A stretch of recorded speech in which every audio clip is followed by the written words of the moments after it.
I realize Mark Conway and some of the other people are still getting their food, but we're actually going to start a little bit earlier today so that Noreen has a little bit more time to talk, and then there's a little bit of a time for Q&A at the end. So we're going to start.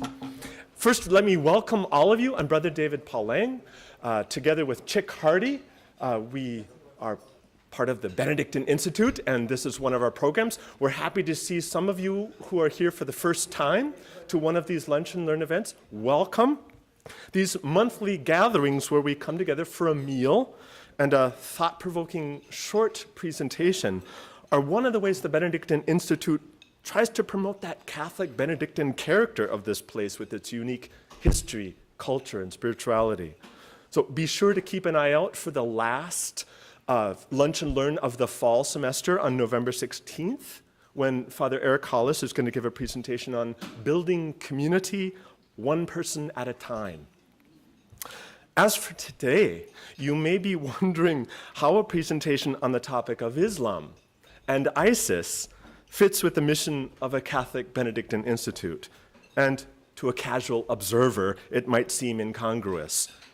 But Benedictines have never closed themselves off entirely from the world. Understanding the challenges of our times and listening carefully to others so as not to judge strangers unfairly is absolutely necessary for the practice of hospitality. Listening and hospitality go hand in hand, as we all know.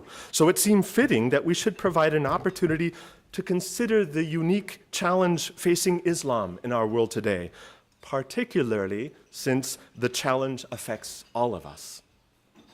I don't know about your experiences, but I know that I can use help in understanding Islam as the St. Cloud area becomes home to more and more Muslims, and understanding the difference between the practitioners of Islam and the relatively new offshoot that is known as ISIS is critical in this area, in this place, if we're to avoid painting with too broad a brush. So talking about all Muslims as if they are all the same is, of course, as unfair as talking about all Christians as if we are all the same. And so it's critical that we come to know our neighbors better, no matter where we live. Hence today's presentation and topic. Our presenter, Dr. Noreen Herzfeld, for those of you who might not know her yet, is the Nicholas and Bernice Reuter Professor of Science and Religion at St. John's University in the College of St. Benedict. She holds degrees in computer science and mathematics from the Pennsylvania State University and a PhD in theology from the Graduate Theological Union, Berkeley. Unique among all the faculty for her particular scholarly interests, Noreen teaches courses in both the Department of Computer Science and the Department of Theology at St. John's University and College of St. Benedict, reflecting her two primary research interests, the intersection of religion and technology and religion and conflict. Various topics for her courses include computer theory, computer ethics, religion and science in dialogue, the spirituality and politics of Islam, and religion and conflict. She's also a writer and has authored a number of books. In Our Image, Artificial Intelligence and the Human Spirit, Technology and Religion, Remaining Human in a Co-Created World, and The Limits of Perfection in Technology, Religion, and Science. She's also published numerous articles on a wide variety of fascinating topics, cyberspace as a venue for spiritual experience, embodiment as a sine qua non for personhood, the religious implications of computer games, and the prospects for reconciliation among Christians and Muslims in Bosnia. With that short introduction, please help me give Noreen a warm collegeville welcome. Thank you, Nadia. Thank you.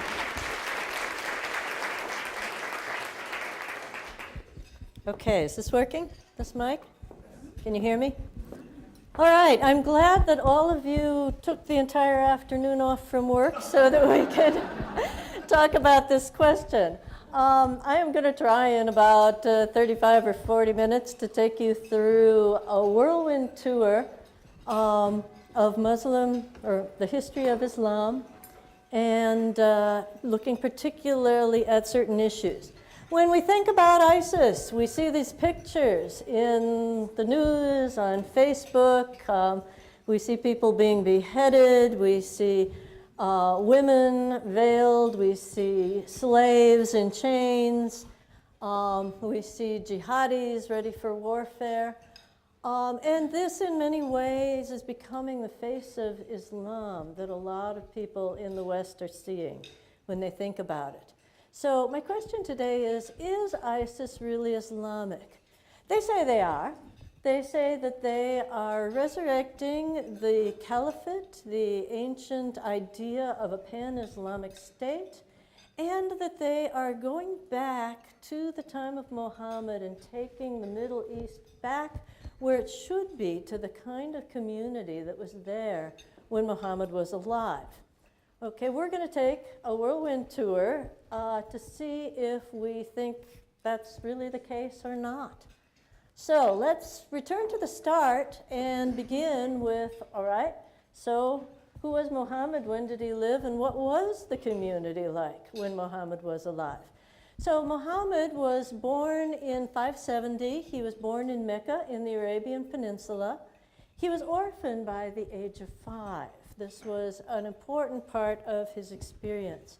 He grew up first with his grandparents and then later with an uncle. The uncle was part of the Quraysh, which was the most important tribe inside Mecca. They were the Meccan 1% at the time. So Muhammad grows up with these two competing influences. On the one hand, he's part of the wealthiest tribe in the neighborhood. On the other hand, he's an orphan. So he's certainly not in positions of power. Mecca, as I say, was dominated by the Quraysh tribe, and they derived a great deal of their revenue from pilgrims who came to the Kaaba. The Kaaba, which is the most sacred site in Islam, it's this black stone building, predates Islam. It was actually a pilgrimage site before Muhammad's time, and they had 360 idols there. The Quraysh really were polytheists, so anybody who would come through, if they had a new god or goddess, the Quraysh would say, great, bring us a statue, we'll add him in. I mean, actually, the more the merrier, and the more money, right? So the Quraysh was full of idols, or the Kaaba was full of idols. Muhammad himself became a caravan leader, first just going along with caravans. Later, he started being the leader of the caravans of a wealthy widow named Khadijah. And Khadijah, who was a good 10 years older than him, at a certain point decided that he was trustworthy, he was handsome, he was still a poor orphan, but she was a wealthy widow, so she asked him to marry her. And Muhammad agreed. He loved her deeply, I believe. She was his only wife, even though polygamy was the cultural mode of the day. As long as she lived, she was his only wife. In 610, so when Muhammad is 40, and by the way, this is an interesting thing for all of you women in the room. Muslims say that men do not reach the age of reason until the age of 40. So some of you may or may not agree with that. They say that Christians have to be wrong that Jesus began his ministry at 30 because no man reaches the age of reason until 40, so he must have been 40 when he began his ministry. Anyway, at 40, Muhammad begins receiving revelations through the Archangel Gabriel. His first revelation, he's gone to a cave outside of Mecca to just have some downtime, to pray, and he just feels this crushing weight. He hears these words that say, recite, and he says, I am not a reciter. And still the voice continues to tell him to recite. You have to realize this is an oral culture. There would have been professional poets who were reciters, who learned the legends, the stories of the day. Muhammad was certainly not one of them, which is why he originally says, whoa, whoa, not me, I'm not a reciter. But then these words start just being poured into him. Well, he goes back to Mecca, and he takes actually 3 years before he finally takes these words public. Actually, after the first encounter, he runs back home and he throws himself in Khadijah's lap and says, cover me with your cloak, I'm going crazy. And she says, well, what happened, calm down. And he says, well, I heard an angel and I heard these words. And she says, well, this sort of thing has happened in the past. There are prophets, especially in the Jewish and Christian scriptures. She said, let's go talk to my cousin Waraka, because he's a Christian and he would know about this sort of thing. So she takes him to talk to her cousin, and he says, yeah, there are prophets, this sort of thing does happen. It's interesting that the first people who hear the message of the Quran are a woman and a Christian. Okay? The next person who actually claims to be a Muslim, because Muhammad takes his message public, and this message is primarily one of the fact that there is only one God and that God demands social justice. And the Quraysh say, are you crazy? You're going to ruin our pilgrimage tribe? What do you mean? We got 360 idols in the Kaaba. If you say there's only one, are there other people going to come? And then they say, social justice business, I don't know. So it's a message they don't want to hear. The probably third believer, the first person who says, well, I believe this, is a slave. So at least as the story goes, you have a woman, a Christian, and a slave who become the first Muslims. In 619, Khadijah dies, and so does Abu Talib, the influential uncle who had raised Muhammad. And in this way, Muhammad loses his 2 protectors. And so the Quraysh turn against him and against this small community of early Muslims. And in a sense, they force them out of town. So you have what's called the Hijra, in which the Muslims move from Mecca up to Medina.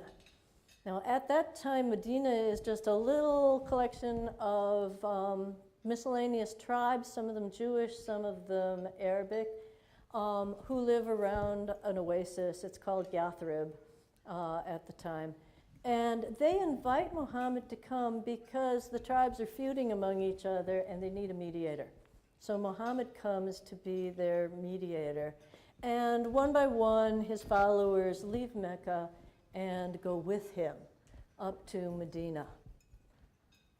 The community in Medina grows slowly. The people there, he's actually very successful in his mediation efforts, and many of them, he preaches these words of one God and social justice, and most of the tribes in Yathrib convert, and they elect Muhammad as their sheikh, the leader of what is really now a new tribe. So Muhammad now preaches that your allegiance should not be to your blood tribe, it should be to your religious community, to this new tribe that we're forming in what now gets to be called the city of the Prophet, Medina al-Rasul. And he guides the community through these continuing revelations that he has. So let's take a look at some of these revelations. The early revelations that he has while in Mecca tend to just to look at who is God and what does God call us to do. Here is the first surah. This is the first chapter in the Quran, and it is prayed at every Muslim prayer time. In the name of God, the most compassionate, the most merciful. All praise belongs to God, Lord of the worlds, most compassionate, most merciful, ruler of the day of judgment. It is you we worship and your aid we seek. Show us the straight path, the way of those you have graced, not of those deserving anger, nor those who wander lost. What does this surah say about God?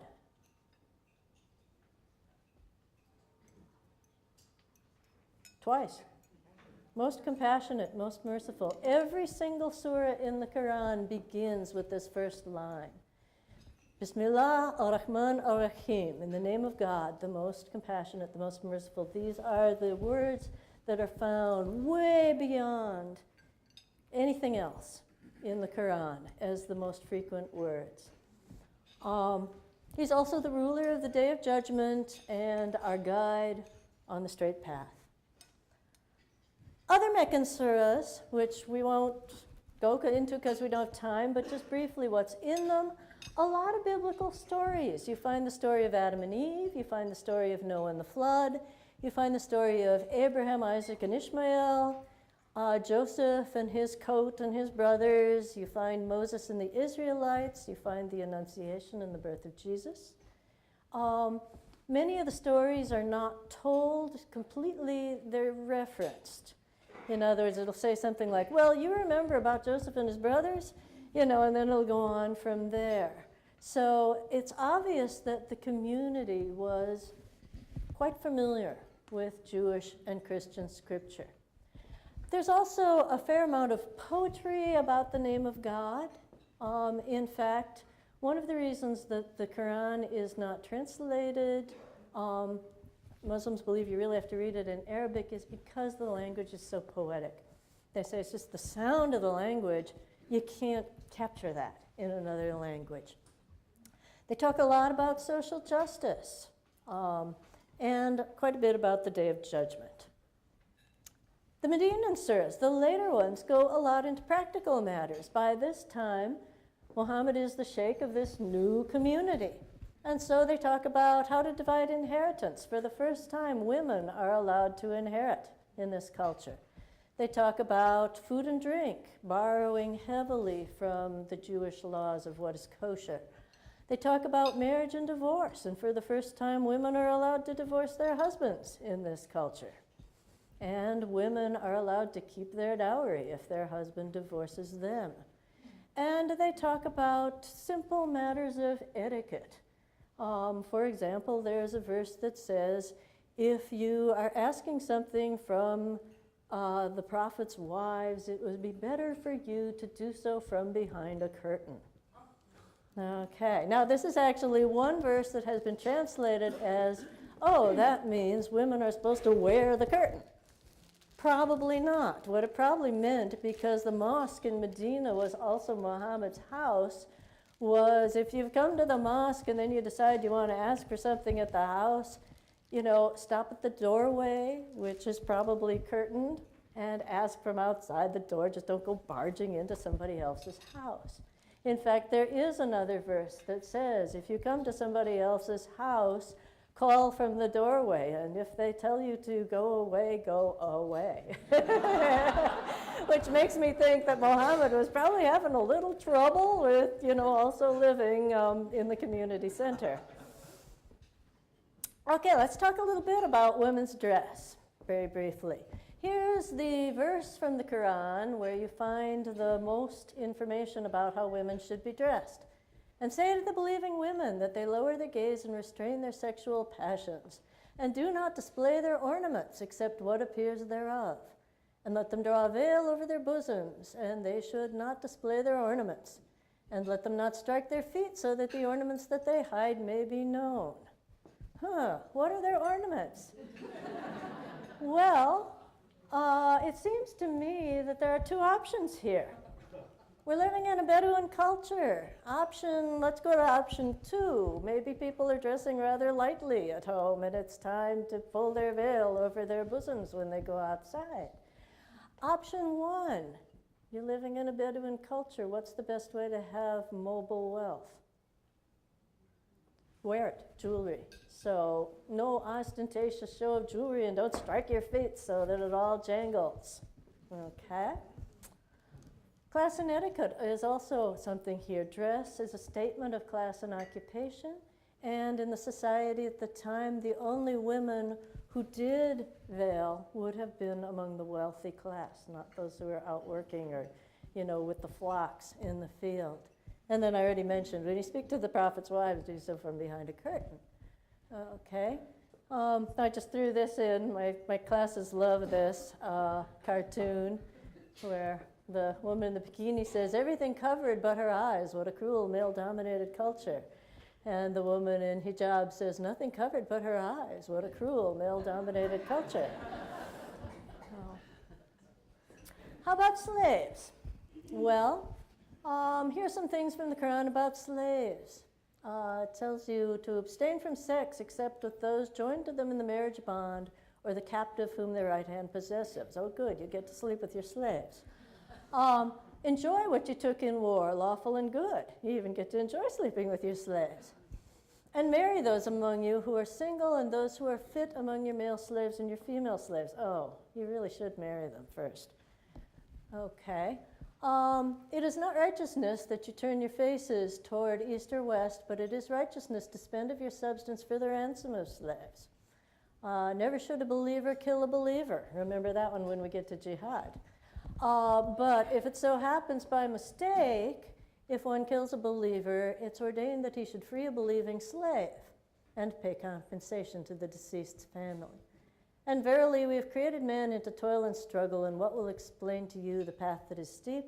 Freeing a slave. So it was a culture, obviously. There's still slavery, just as there is in the Bible. But there's an awful lot about, if you can, marry them, free them, do what you can for that. Okay, let's talk about war, jihad. The Quraysh did not like that eventually a lot of their young people were moving up to Medina, joining this new community. And so it doesn't take them too long before they launch an offensive war. Ooh, they just took all the food away. I guess I don't get lunch. Before they launch an offensive war against the Meccans in Medina. Muhammad then says, we're fighting. They have to fight in self-defense, and they fight a series of battles. When one of these major battles was over, the Meccans came back and went, phew, we're done with that. Jihad is over. And Muhammad laughed, and he said, you just prevailed in the lesser jihad. Now you have to fight the greater one. So what do you mean by that? And he said, the greater jihad is the fight against your own sinfulness and pride. So the lesser jihad, yes, you can struggle for justice and you can defend yourself. Interestingly enough, when the Meccans are finally defeated by the Muslims, Muhammad does not actually enter Mecca for 2 years. He goes to the edge of Mecca. He asks the Meccans if the Muslims can enter and visit the Kaaba. The Meccans are afraid, and they kind of arm themselves and say, no, no, please, no, don't. And Muhammad turns back to his people who have traveled all the way down from Medina to Mecca and says, we're going home. They're not real happy about that, but they go home, and it's with the idea that later they can come back and do their pilgrimage to Mecca. When they do come back, Muhammad gives amnesty to almost all of the Meccan fighters. So that tells you a little bit about Muhammad's own conduct in war. In the Quran, it says several things about when to fight. To those against whom war is made, permission is given to fight because they are wronged, and verily Allah is most powerful for their aid. And those who have been expelled from their houses for no cause except that they say, our Lord is Allah. So you can fight in defense, you can fight if you've been expelled from your homes. Then it says, if they make war against you, permission is given to fight, defensive. Okay? Now we come to the tough one. So when the sacred months have passed, slay the idolaters wherever you find them, and take them captive and besiege them and lie in wait for them in every ambush. But if they repent and keep up prayer and pay the poor rate, leave their way free. Surely Allah is forgiving, merciful. This is the verse, of course, that ISIS will quote. And probably in the context, this verse seems to have come down in the middle of the Meccan Wars when some of the Arabs were saying, whoa, wait a minute, these are our kinspeople. And Muhammad was saying, yeah, hey, come on, you got to keep fighting. He also says, if any of the idolaters seek thy protection, protect him till he hears the word of Allah, then convey him to a place of safety. This is because they are people who know not.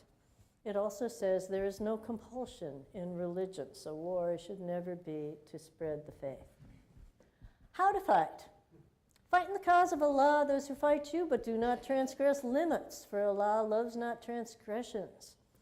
And Muhammad's successor, the Caliph Abu Bakr, the very first caliph, okay, caliph, like caliphate, gives the following instructions. Do not betray, be treacherous or vindictive. Do not mutilate. Do not kill children, the aged, or women. Do not cut or burn palm trees or fruit trees. Do not slay a sheep, a cow, a camel, except for your food. And you will come across people who stay in hermitages for worship. Leave them alone to what they devote themselves to. So there are restrictions on how to conduct yourself in warfare. And finally, it says, if anyone slew a person, unless it be for murder or spreading mischief in the land, it would be as if he slew the whole people. And if anyone saved a life, it would be as if he saved the life of the whole people. Okay, let's talk then briefly about Sharia. What about Sharia law? You know, we fear Sharia law. In Oklahoma, they're trying to ban Sharia law. What is Sharia law? Well, in 632, Muhammad dies. And like most single rulers, he does not leave a successor. He does not have a son. He only has a daughter. He leaves the Quran behind, but it is not written down. It's just these sayings that people have heard him say. He also leaves a collection of sayings that were not really sayings he said he got from God, just things he said he thought were good to do or not do. Those are called the hadith. So I'm not going to talk about the problem with the fact that he didn't leave a successor. It ultimately leads to the Sunni-Shiite split. There's a disagreement over who should be his successor. There are four caliphs that follow Muhammad: Abu Bakr, Umar, Uthman, and Ali. The Shiites basically wanted Ali to be caliph all along. He is Muhammad's son-in-law and married to Muhammad's daughter, and they believe it should pass down through the family line. The Sunnis say, we're just going to go back to our tribal methods of how to choose a sheikh. You get the council of elders together and you choose your wisest elder. And that's how Abu Bakr, Umar, and Uthman get chosen. Ali finally gets chosen fourth, but then who should succeed Ali? The Sunnis and the Shiites disagree, and that's where they split. We see, though, that now we've got to codify this faith. We don't have Muhammad around to run to and ask what to do. So the Quran gets written down, the Hadith get written down, and we start to see the development of schools of jurisprudence or law. Very quickly, there are four schools of law, and they're in chronological order here, and I just want to highlight something about each of them. The first one says, if you want to know what to do, go to the Quran first, then use your reason. And then you could use some of these sayings of Muhammad. But Quran and reason first. The next school says, well, how about just the consensus of the community?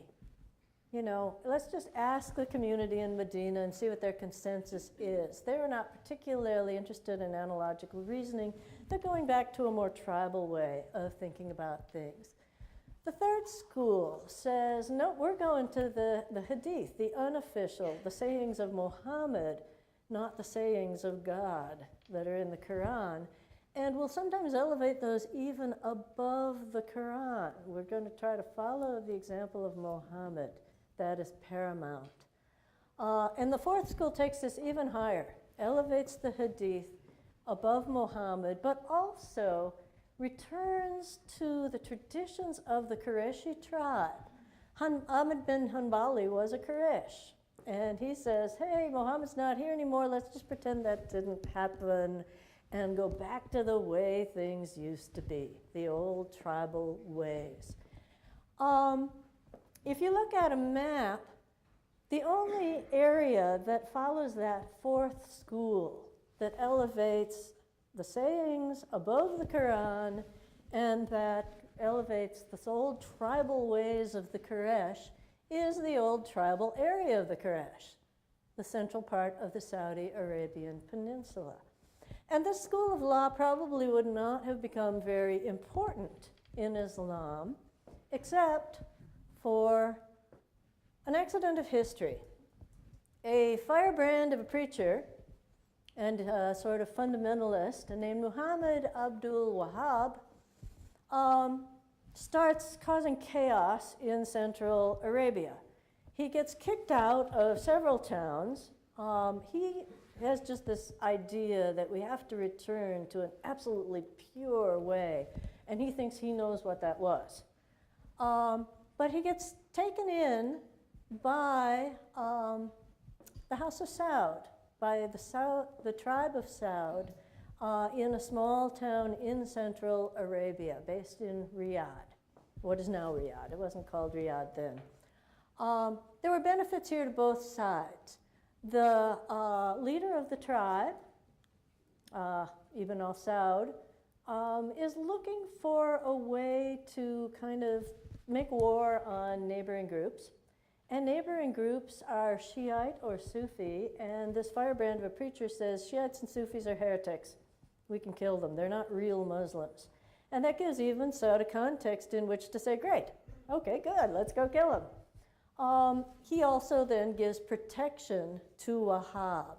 And this tight alliance is born between the tribe of the Al-Sauds and this Wahhabist understanding of Islam. Again, this would not have gone very far. These are a small tribe in the center of the desert. They're kind of nasty. They actually go down and they sack Mecca. They go to Medina and they destroy the Prophet's tomb, the tomb of Muhammad, because they say people are making pilgrimages there. That's wrong. You know, they're elevating Muhammad too high. They hate Sufis because they dance and they have poetry that talks about drinking wine. God forbid, you know. And they hate the Shiites because they go on pilgrimages to the tombs of their imams. And they raise the status of their imams fairly high.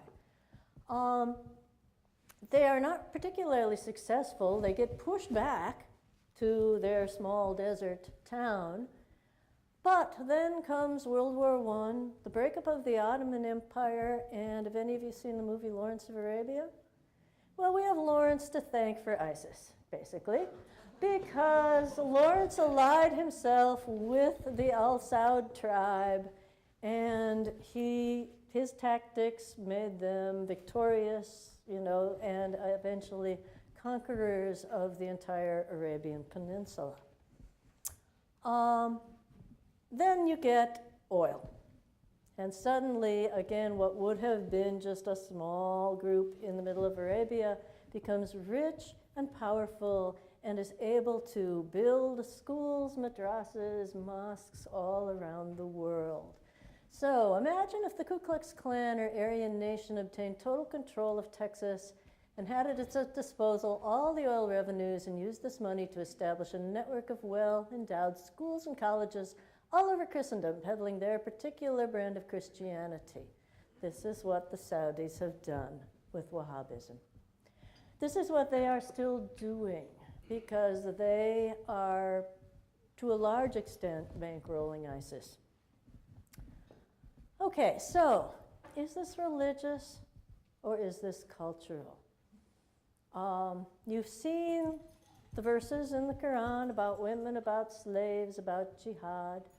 You've seen the progression of the schools of law getting further and further away from the Quran, more back to the way things always were in the tribal way of thinking. There's a very interesting book called Who Speaks for Islam? What a Billion Muslims Really Think. It's done by the Gallup Foundation. It was a Gallup poll that did 6 years of research, and they interviewed more than 90% of the world's Muslim communities, at least people from those communities. 50,000 interviews in 35 nations. The data reveal that Muslims are slightly more likely than Americans to reject attacks on civilians. as morally unjustifiable. Large majorities of Muslims would guarantee free speech if it were up to them. What they least admire about the West is the perceived breakdown of traditional values, the same answers most Americans give. And when asked about their dreams for the future, they say they want jobs and security, not conflict and violence. Now, Svetlana Boym, who died just recently, wrote a book on nostalgia, and she said there are two types of nostalgia. There's good nostalgia and there's bad nostalgia. Good nostalgia is something we all experience on the individual level. It might be the nostalgia you feel for your hometown, the nostalgia you feel for your childhood, for when you were growing up, the nostalgia you might feel for your country if you're living in a different country. Then she says there's national nostalgia. This tends to idealize a golden age, usually for the purposes of power. This is the kind of nostalgia. I'm looking now at Christy, at Kelly, at David Paul. We saw this in Bosnia.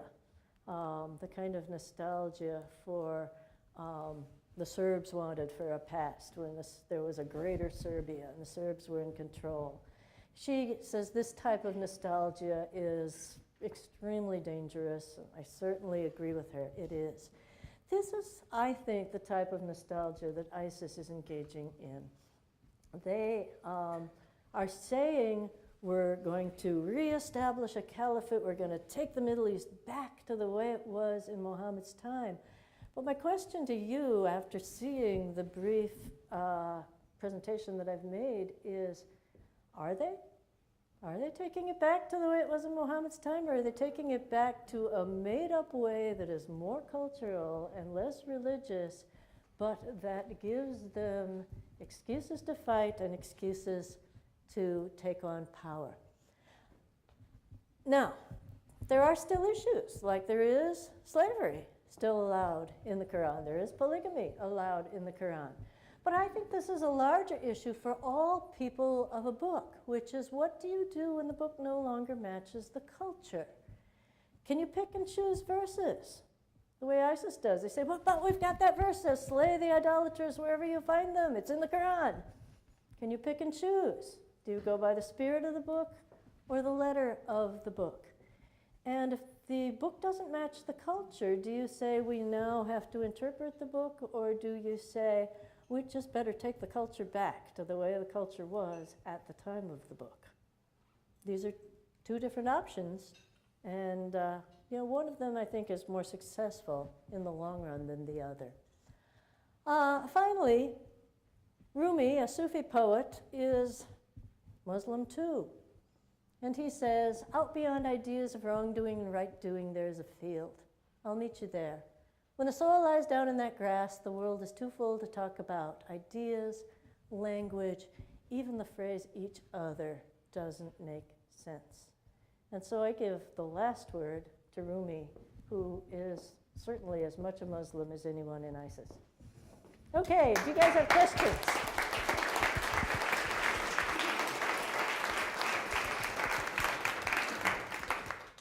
Questions, comments, objections? Yeah. Certainly paint a rosy picture of Muhammad. As far as the study I've done, the history of Muhammad doesn't seem to be as nice, though you did make some corrections against ISIS's view as well that I think are valid.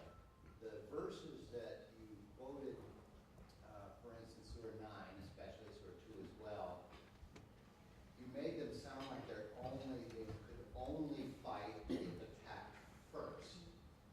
When those verses actually state, when the forbidden months are over, you can then attack. But they're also allowed to defend themselves even during the forbidden months. So Surah 9 can't be just defensive. It has to be offensive. Well, there's disagreement on the interpretation of Surah 9. The thought of some is to say, well, it says when the months are over, you can attack. Now, what scholars who look at this say is, okay, when did the surah come into being? And if it came into being in the midst of the war, the Medinan Wars, then it could be simply saying, when these months are over, you can attack us. We're in the middle of a war. That's a little different than saying, when these months are over, you can attack anybody you want. You see the difference? So it's not clear, but most scholars today say that they think the context of this is we're in the middle of a state of warfare, that it doesn't say, when these months are over, go attack anyone you like. Then the history rapidly spread, taking over basically all of the Middle East and beyond. Yes, I agree with that.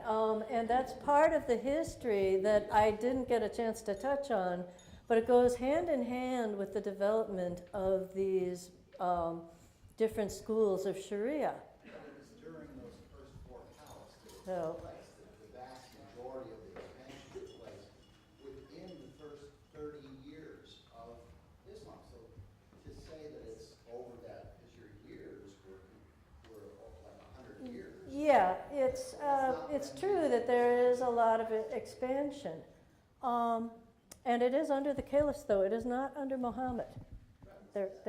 Right, but what I was saying is, if you say you're taking it back to Muhammad, here's what happened during Muhammad's life. During Abu Bakr's life, and it's Abu Bakr and then it's Umar, where you see the greatest expansion. Now I can go back, I had a slide up there quoting Abu Bakr, laying out, how to conduct yourself in warfare. So he's giving a jus in bello argument. He's not saying we can't commit warfare. Umar was a soldier, and it's under Umar that you really get a push. But by this time, you're also moving away from Muhammad and from the original Medinan community. So when ISIS claims they're bringing back the original Medinan community, I'd say, well, not under Muhammad, they're not. Maybe under some of the other caliphs as things begin to change after Muhammad dies. Kelly. I'm struck as I'm listening to this conversation by the parallels to what has happened with Christianity. Yeah, we have the same thing. Certainly, Jesus basically says turn the other cheek. But once you get further on, and certainly once you get to Constantine, it's, hey, let's go out and convert everybody. And actually, the Muslims were less interested in conversion than the Christians were, partly because there are specific verses in the Quran that forbid, or basically speak at least against conversion. I put one of them up, saying there is no compulsion in religion. There are other verses that say, to you your religion, to me mine. That's actually a saying of Muhammad's. But in the Quran, God is said to say, I could have created all of you of the same religion if I had wanted to. I didn't, because this gives you the opportunity to vie with one another in which group can do more good works. So they weren't too big into conversion. Besides, when they didn't convert people, they had to pay an extra tax. So converting people would hurt the pocketbook. Mike. So if you could comment on what explains Muhammad's success initially. Was he charismatic? Was he obviously a religious prophet to everyone? Was it social? But so all these young people moving from Mecca and going toward him, what was the attraction? That's hard to say. Just like it's hard to say what was the original attraction to Christianity. I think you touched on several of them. I think Muhammad must have been a very charismatic figure. I think that there's the message of social justice certainly resonated with people of a certain class. So particularly those who were not in power. It was a message similar to the message of Christianity, I think, of radical equality. So for slaves, for those who were in lesser tribes, for women, this message, I think, would have really resonated with them. Obviously, it didn't resonate with everybody because you got the Meccans attacking Medina. So there was clearly a class and a group of people for whom this message was not the message they wanted to hear. Yeah. Could you speak a little bit about the cartoon in France? Is there something in the Quran that says we can't tolerate satire and the images of prophet? Wasn't that what sparked all the riots? Yeah. Basically, in Islam, Muhammad was very much against himself being portrayed first, because he feared that his followers were going to do with him what he thought Christians had mistakenly done with Jesus, which was elevate him to divine status after he died. So he really did not want any depictions of himself because of that fear. That he continually said, I am just a man, don't worship me. Plus, in the Hadith, this is pulled out further to say it's actually not a good idea to make images of any living creature, because remember the golden calf story in the Bible? Well, that didn't go so well, did it? So there are prohibitions against images. But primarily what people get upset about, they're going back to the prohibition against images of the prophet. So that is prohibited, but on different grounds. On the grounds that we don't elevate him to a god, not on the grounds that we denigrate. So it's a prohibition that is now being used and interpreted differently than its original intent. Maybe one more question, if we can. Yeah. Yeah, go ahead. When you put up the question whether the violence is coming from culture or from religion, I think it's both. And I think those of us in organized religion should be able to admit that with all the beauty that's in it, any religion can be badly distorted. My religion, Catholicism, has hurt and oppressed people and done awful things. Mm-hmm. So I don't want to say that I think Islam is worse in this count. I'm not trying to keep score or compare, but I do want to say as a religious believer that religion can be a force for ill. So I wish there were a way that we could say, yeah, it is a very awful and distorted version of Islam that is doing this, because religion can do that. I agree with you, Anthony. That's absolutely true. And when religion is whatever group that adheres to that religion says it is, really. If ISIS were successful beyond their wildest dreams and wiped out the Shiites and the Sunnis and got every Muslim into their caliphate, then Islam would be what they say it is. It would not necessarily be the same thing that Muhammad thought, that he was instituting. In other words, as soon as we make an institution of a religion, it becomes a group of people and what they say it is. It may not necessarily match what the founder said. So is ISIS Islamic in their claim that they're bringing things back to the way they were in the time of Muhammad? I would say no. Are they still a part of Islam? Unfortunately, yes. Yeah. Current ISIS become ISIS? Oh, that's a whole topic for a whole nother talk. I'd have to get into the war in Iraq, what's going on in Syria, the whole history of colonization in the Middle East. We don't have time for that, I'm sorry. But Noreen, where might they turn for more information? What sort of sources do you give even to your students as places to learn more? Well, right now my students are reading a book by Paul Daneker, which just came out about 2 weeks ago on the Arab Spring, and so I think it's called The New Middle East. And it's probably one of the most current and talks about. There are also some very weighty tomes.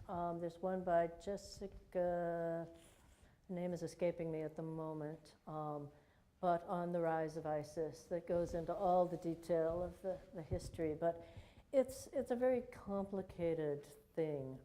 We'd have to look at the history of the Middle East from about the time of World War I on to see where ISIS comes from. The elevator version, ISIS is a Sunni group which has, in a sense, subsumed elements of Al-Qaeda in that region. They have also been joined by a number of dispossessed Iraqi soldiers and military officers who, remember when we invaded Iraq, we disbanded the military, which meant there were a lot of people who suddenly, hey, what to do, right? What to do. Also, when we went into Iraq, the Sunnis had long been the ruling group in Iraq. We opened things up for the Shiites. The Shiites once had been persecuted by the Sunnis. Once they got into power, it was a little bit of tit for tat. The Sunnis are now looking for a way in that region to reconquer territory, to get their power back. So that's also going on. They're also being heavily bankrolled by Saudi Arabia in what is essentially a proxy war between Saudi Arabia and Iran for which of those two countries will control the Middle East. Now, try to sort all that out. And you can come be a guest speaker in my class. Okay.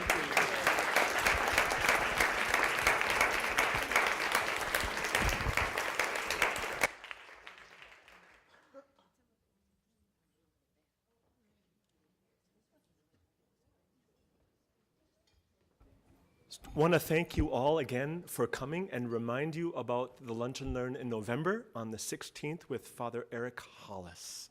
Have a great rest of your day.